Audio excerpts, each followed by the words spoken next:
Assalamu alaikum wa rahmatullahi wa barakatuh. Many Muslims in the US, Canada, UK, in the West, they have good jobs, they have good income, and they want to buy houses. But most of the people are not wealthy enough. They don't have the liquid, they don't have the cash just to go and pay for a house. That's why majority of the people they take loan from the bank to buy a house.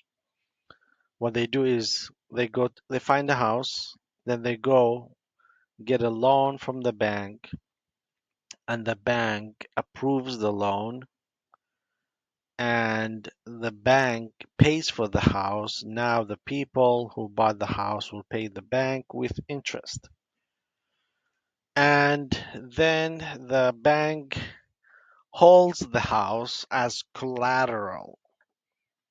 If the buyer or the borrower defaults, they don't make the payment, they lose the job or whatever issue comes up, the bank goes and takes the house from them. This is the tradition. This is how it's been going on for decades, for a long time. But for us Muslims, we cannot take loan from the banks because they usually charge us interest. The APR, the interest rate fluctuates. Now it's about maybe 3%, 2%. Sometimes they give you a really good deal, they say. They say that they give you a good deal, right? And they say that, oh, we'll give you 0.5%, 0.9% interest. That doesn't work for us, even if it's 0.0001%, there is still interest. And unfortunately, we as Muslims, we cannot accept that. Now, what is the other solution? Like how I want to buy house. Okay, my monthly income is 5,000, and instead of me renting and not owning anything, I want to buy a house. How can I do that? That's why there are a few Islamic banks in the US, Canada, and the West. They call it Islamic banks. Whether they're truly Islamic or not, that's a different story. Whatever it shows in their contract, that is a different story.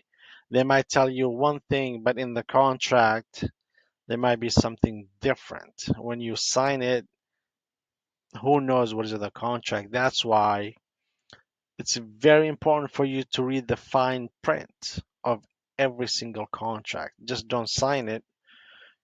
It might be many, many pages, especially when you're buying a house or a car. These contracts can be very long, 30 pages, 60 pages. Don't ever sign anything without understanding, without reading it. So these Islamic banks, they might say that they're Islamic, they don't charge interest, but you have to question yourself. How are they making money? How are they profiting? Okay, so that's a different story, different video, different time. But right now, I just want to talk about the three simple ways to buy a house. Option one obviously will be pay everything in cash.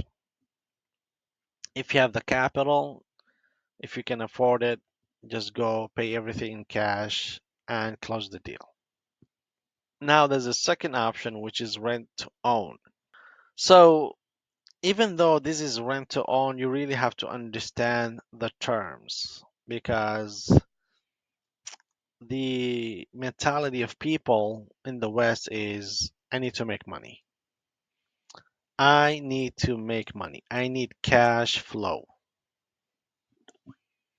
I need cash flow. I don't care what it is. I don't care how I get it. I need cash flow. And interest in real estate is very common. A lot of people who are involved in real estate, interest is like the main thing they talk about, the main thing that they engage in. And that's why you have to understand this whenever you sign a real estate related contract. You have to understand, make sure you understand it, make sure it doesn't involve riba, interest. So this is an option where you can rent the home with the intention of owning it. It depends on the terms that you have with the owner, where they count that rent towards owning the home and paying for the home. You just have to read the fine print and the terms. Another option will be private lender or investor. People, basically, you can borrow money from people to buy a house, or if you don't have the cash. But why would anybody give you money for free? And that's another problem. The idea is the same idea as the bank. Why will the bank give you money for free? It won't. It has to charge you interest. The bank has to make money. And now a lot of people have adapted the same philosophy as the bank. Why would I give you money for free? Right? Except if the person is Muslim and he fears Allah and he doesn't charge interest. That's a different story. But other than that, they're not nobody's gonna give you money for free. One of the options that's not listed in here is maybe 10 people, depending on the price of the home and depending on where you live, what part of the country you live. For example, if you live in Ohio, maybe three, four people can come together, buy a house, pay for it in cash, and they own it. On the other hand, if you're in California, where the prices of the properties are higher, depending on the how much each person have in cash, what you can do is come together. Few people can come together, they can raise capital, they can put money together and buy a house, pay for it cash, or find a lender who doesn't need the money, also who's not going to charge you interest. If you can do this, that's a great idea. Whatever the situation is, I understand that all of us, we want to leave legacy for our children and our grandchildren, which is great idea. However, but we don't want to do it in haram way. We don't want to leave haram wealth for our children and our grandchildren. We don't want to do that.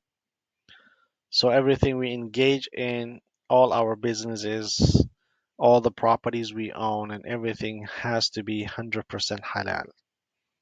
If it's not halal, don't touch it, don't be part of it.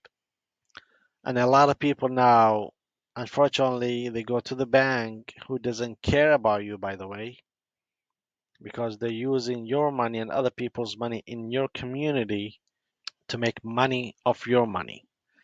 So you take your money, you put it in the bank. Now that money goes to your neighbor, to your family members if they want to borrow it, and the bank charge them 10, 20, 30% interest, and they pay you 1 or less% interest, which you should not accept, by the way. You should not accept any interest, any riba from the bank. What other solution you have? Well, let me ask you this. I understand that owning a house is a great investment, right? Is a great investment for yourself, for your children, for your families, for generations to come. But you have to understand interest and engaging in interest and in doing business with riba is huge major sin in Islam. Major sin in Islam, and you are starting a war with Allah subhanahu wa ta'ala.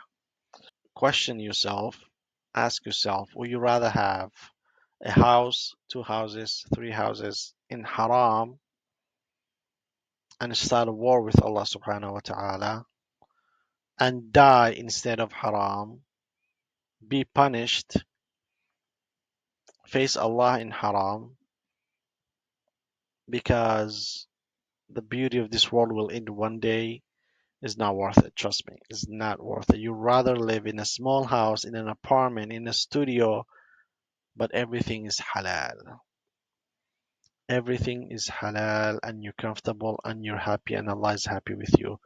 That is a better option for you than going and buying a huge house in haram.